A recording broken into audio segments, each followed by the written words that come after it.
everyone, and welcome to a new Constructed Clash. I'm Spencer, host of Constructed Criticism, and producer of Limited Time Only and Common Knowledge, and owner of ConstructedCriticism.com, and all of the stuff that you see here today.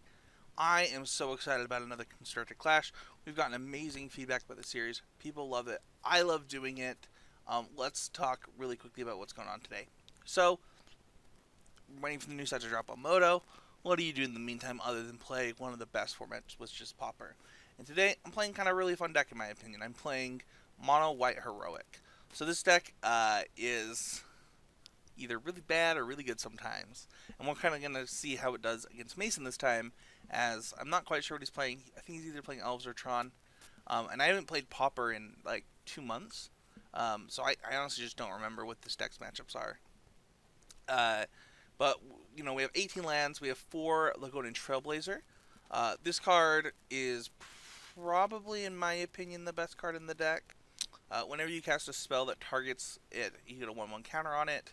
This card is really good against the aggro decks by holding the board, and then eventually just becoming this really hard-to-kill threat against damage-based removal that just attacks every turn. So it's a very, very, very good card in the creature matchups. Next up we have Deft Blade Elite.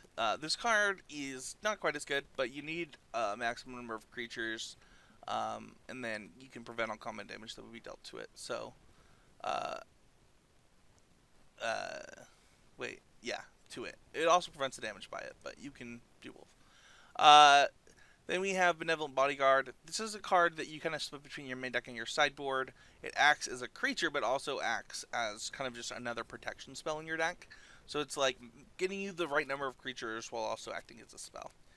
Seeker Away is one of the reasons that I wanted to try this deck. It was Astro Seeker the way it was printed, and I was really all about, reprinted at Common. I was really all about just trying to see how good this card could be in this format. And before, at the time where I had played this deck the most, there's just a ton of red decks online for Pauper. And so I was really excited to try it, and the card is really good. It's only a 3 of in the deck. I think that you could play 4 depending on the metagame, but right now I kind of only wanted 3. And then Akroan Skyguard is next. This is another 4 of in the deck. I think this card's quite good. Another one of the reasons, like Lagonian Trailblazer, to play the deck. Obviously, these are the 2 heroic creatures in the deck. And it's just...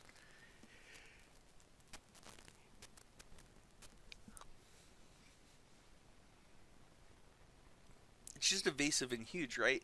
Being able to, put a number on it, then an ether armor on it, and then kind of just run away with the game from there. The deck has 28 spells. 4 of them are Caduceus Solidarity to kind of pseudo up your creature count. And then you've got Shamana's Blessing, you've got Mutagenic Growths, Hyena Numbers, Ethereal Armors.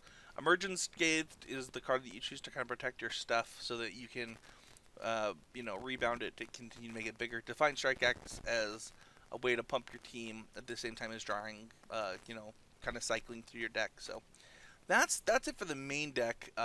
Between Shamano's Blessing and Emerge Unscathed, you have quite a bit of protection spells, especially when you think about Benevolent Bodyguard and stuff like that. And then you've just kind of got the other stuff. And the Mutagenic Growth is to kind of increase your clock significantly by costing 0 mana. Our sideboard is kind of boring. You can only play so many sideboard cards in this deck.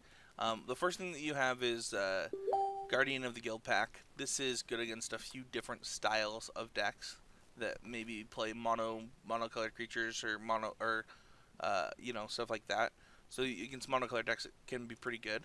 One of the things I really like is the Human Flag Bearer, Standard Bearer. Well, this lets you play creatures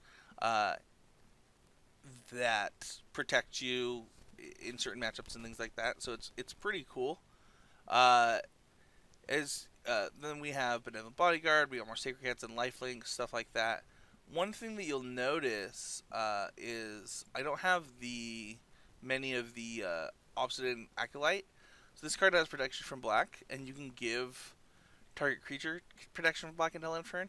I think that Obsidian Acolyte is something that you can play multiples of in your sideboard, or even one in your main deck in certain styles of this format. So, between our lifelink cards and our monocolor cards, I do think Acolyte, depending on the format, is another one that you kind of want a lot of that effect.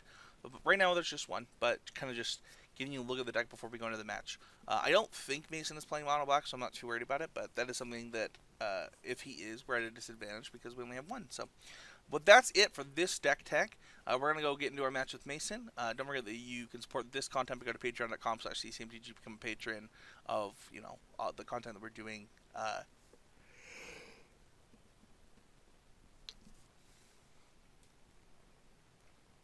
Thank you, everybody, so much, and we'll see you guys all on the match.